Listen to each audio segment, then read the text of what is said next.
मी तेव्हा 20 वर्षांचा होतो. उन्हाळ्याच्या दिवसात मालक घरी नसल्यामुळे मालकीनबाई रोज रात्री मला त्यांच्या खोलीत झोपायला सांगायच्या. एके दिवशी मी सकाळी उठलो तेव्हा मालकीनबाई सारखे माझ्याकडे बघून हसत होत्या. त्या दिवशी त्या मला आंघोळीचे पाणी टाक म्हणाल्या. मी बाथरूममध्ये जाताच मालकीनबाईने आतून दरवाजा लावला आणि मग तेव्हा मीही बेभान होऊन मालकीनबाईंना मागून जोरात, मी भरत, मी 20 वर्षांचा होतो. कॉलेजला सुट्ट्या लागताच मी काम शोधण्यासाठी माझ्या मित्रांच्या वडिलांच्या मोबाईल दुकानावर गेलो होतो. तेव्हा त्या काकांशी कामासंदर्भात बोलत असताना तिथे एक मोठी काळी गाडी येऊन उभी राहिली. त्यातून एक सुंदर महिला उतरली होती. ती थेट त्या काकांच्या दुकानात आली. उन्हाळा खूप असल्याने त्या महिलेने डोक्यावर छत्री घेतली होती आणि असं असूनही ती पूर्ण लालबुंद झाली होती. ती अतिशय गोरीपाण आणि भरदार होती. मोबाईलचं कवर घेऊन ती महिला तिथून जायला निघाली आणि तेवढ्यात मागे वळून ती काकांना म्हणाली की तुमच्याकडे कोणी घरकाम करणारा मुलगा असेल तर मला कळवाल का? मी आत्ताच या भागात नवीन राहायला आले आहे. तेव्हा काकाने माझ्याकडे इशारा केला. काकांच्या इशाऱ्याने मी एकदम थबकलो होतो, कारण मला घरकाम तर करायचं नव्हतं ना, मला त्याचा काही अनुभव होता.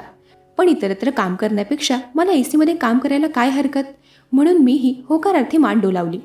तेव्हा त्या महिलेने माझा हात पकडला आणि मला तिच्या गाडीत बसवलं. मला काही समजण्याआधीच हे सगळं घडलं होतं. तेव्हा ती महिला माझी मालकीनबाई बनली होती आणि मी तिचा नोकर. गाडीत बसताच तिने मला तिचा परिचय दिला. ती म्हणाली, हॅलो, मी राधिका. तुझं नाव काय आहे? तेव्हा मी तिला माझं नाव सांगितलं. काही क्षणात आम्ही एका बंगल्याजवळ पोहोचलो. घरात जाताच मालकीनबाईंनी मला घरातलं काम समजावलं. तोच माझ्या कामाचा पहिला दिवस समजून मी हळूहळू काम करू लागलो. काम आटपून मी माझ्या घरी जायला निघालो तेव्हा मालकीनबाईंनी अचानक माझ्या हातात 2000 रुपये ठेवले आणि त्या मला म्हणाल्या की उद्या सकाळी लवकर घरी ये. चालेल म्हणून मी निघालो. माझ्या गरीब परिस्थितीमुळे मी ते काम करत होतो, पण मला त्याचा चांगला मोबदला मिळणार होता. दुसऱ्या दिवशी सकाळी मी जेव्हा नाश्ता तयार करायला किचनमध्ये गेलो तेव्हा मी पाहिलं की मालक तयार होऊन कुठेतरी निघाले होते. मालक नाश्ता न करताच निघाले होते. ऑफिसच्या कामासाठी ते परदेशात गेले होते. तेव्हा ते माझ्याजवळ येऊन म्हणाले की काहीच दिवसात मी परत येईन, तोपर्यंत तू थांब इथेच. मी तुला त्याचा चांगला पगार वाढवून देईन. मी नसताना राधिकाची काळजी घे. असंही पुढचा 1 महिना मी निवांत होतो. मालकीनबाईही मला थांब म्हणून आग्रह करत होत्या, त्यामुळे मी त्यांना तिथे थांबण्यास होकार कळवला. मालकाला बाहेर त्यांच्या ऑफिसची गाडी एअरपोर्टवर घेऊन जाण्यासाठी आली होती. मालकाला त्यांच्या गाडीपर्यंत सोडून मी आणि मालकीनबाई घरात आलो. आता आम्ही दोघेच घरात होतो. आम्ही सोबत बसून नाश्ता केला. त्या दिवशी दुपारी मालकीनबाई मला त्यांच्यासोबत मॉलमध्ये फिरायला घेऊन गेल्या होत्या, त्यामुळे संध्याकाळी आम्ही बाहेरूनच जेवून आलो होतो. मालकीनबाई माझ्याशी एखाद्या मित्राप्रमाणे वागत होत्या. घरी येताच मी फ्रेश होऊन मला दिलेल्या खोलीत गेलो. मला झोप येत नव्हती म्हणून मी माझा मोबाईल बघत बसलो होतो. पुढच्या काही मिनिटातच मालकीनबाई माझ्या खोलीत 2 कप कॉफी घेऊन आल्या.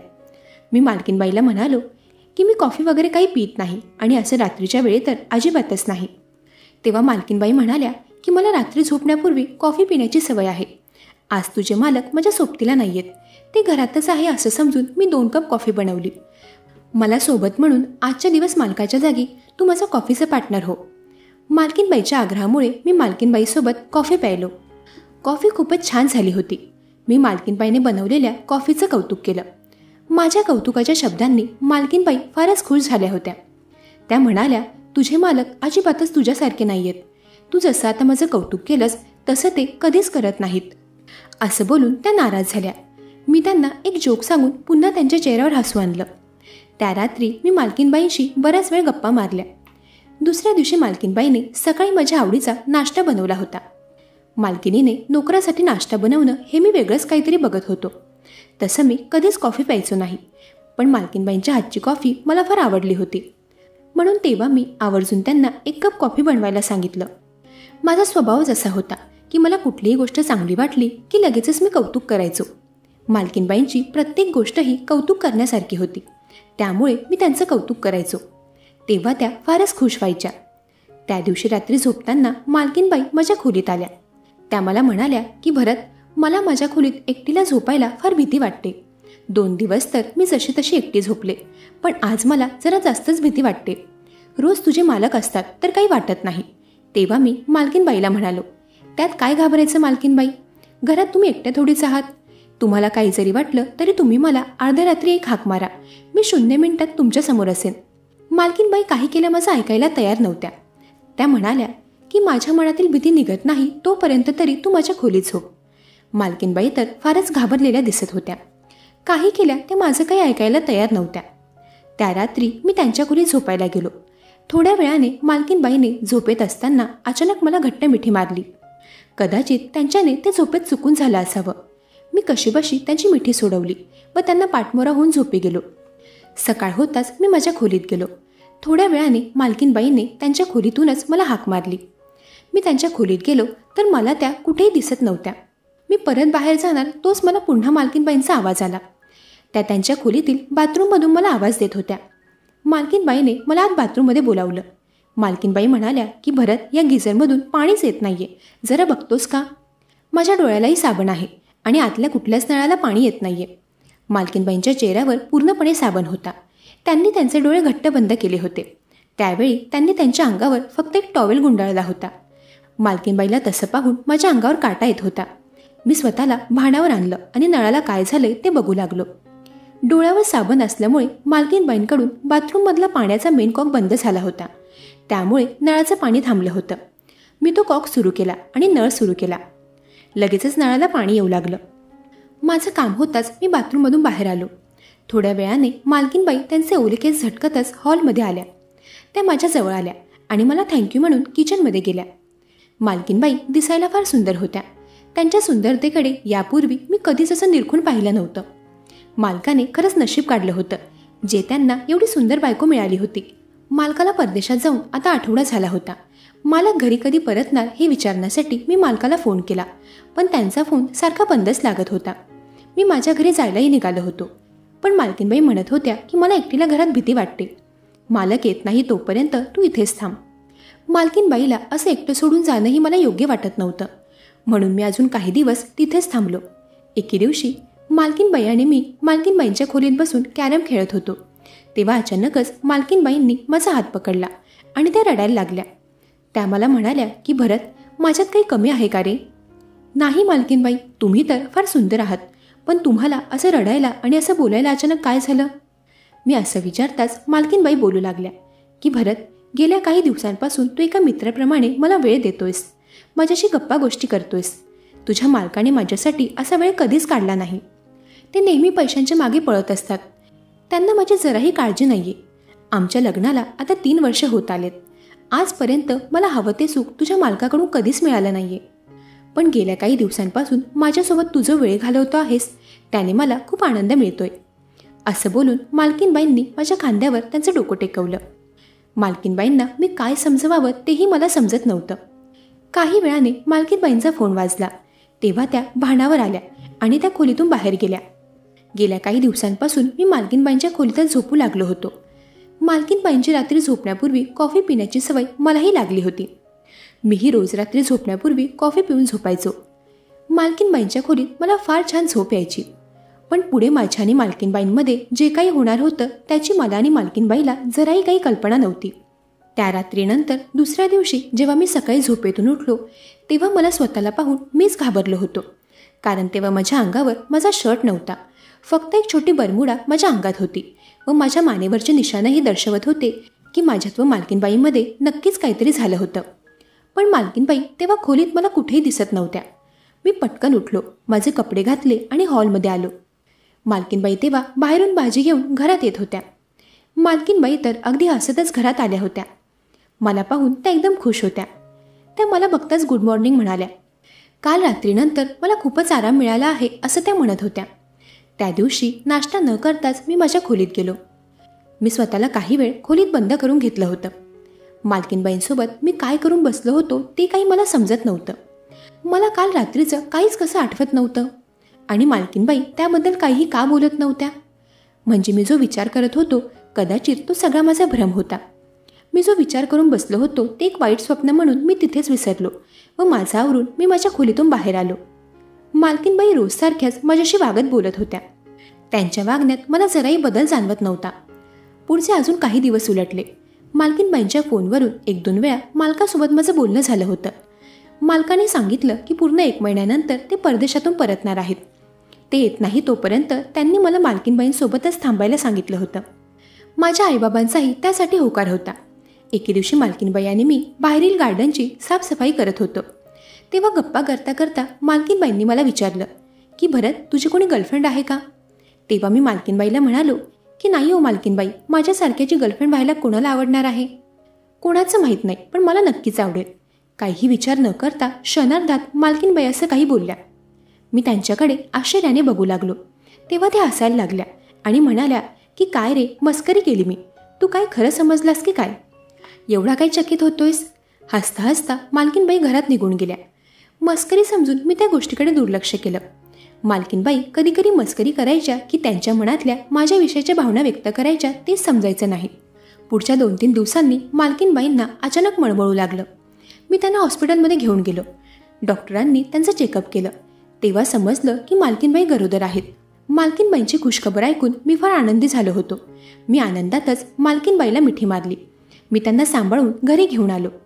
घरी येताच मी मालकाला फोन लावू लागलो, पण मालकीनबाईंनी माझ्याकडून माझा फोन हिसकावला. तेव्हा त्या म्हणाल्या की मालकाला फोन लावू नकोस, तुझ्या मालकाला आणि दुसरं कोणालाही माझ्या गरोदरपणाबद्दल कळू देऊ नकोस. पण का मालकीनबाई? एवढी आनंदाची बातमी आहे, ती तुम्ही सर्वात आधी मालकाला सांगायला हवी.